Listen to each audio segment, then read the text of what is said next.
बोरी येथील मूळ रहिवासी असलेली जयश्री वाहवळ वय वर्ष 19 आणि धाराशिव जिल्ह्यातील भोगलगावचा मूळ रहिवासी रोहित गायकवाड वय वर्ष 23 या दोघांचा 3 वर्षापूर्वी प्रेमविवाह झाला होता। लग्नानंतर दोघेही छत्रपती संभाजीनगर इथे राहायला आले होते। व्हिडिओ पुढे पाहण्याआधी चॅनलवर नवीन असाल तर लगेच एस प्राइम न्यूजला सबस्क्राइब करा आणि तुम्ही हा व्हिडिओ फेसबुकवर पाहत असाल तर आमचं फेसबुक पेज फॉलो करायला विसरू नका। संभाजीनगर येथील एका खासगी कंपनीत रोहित नोकरी करत होता। प्रेमविवाह झाला असला तरी हे प्रेम फार काळ टिकलं नाही आणि या नात्याला संशयाचा भुंगा पोखरू लागला।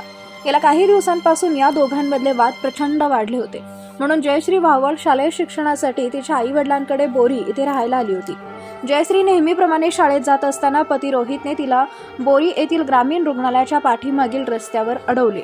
पत्नीबद्दल मनात संशय एवढा भरला होता की रागाच्या भरात पत्नी जयश्रीच्या गळ्यावर व चेहऱ्यावर धारदार कोयत्याने वार केले, यात ती गंभीर जखमी झाली। यावेळी या ठिकाणच्या वस्तीमधील नागरिकही रस्त्यावर उपस्थित होते, मात्र कुणीही तिच्या मदतीसाठी धावलं नाही।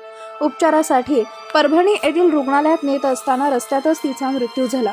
घटनेची माहिती मिळताच सहाय्यक पोलीस निरीक्षक सरला गाडेकर, पोलीस उपनिरीक्षक अनिल खिल्लारे, पोलीस जमादार काळे, तुपसुंदर घटनास्थळी दाखल झाले। पोलिसांनी घटनेचा पंचनामा केला असून अधिक तपास चालू आहे।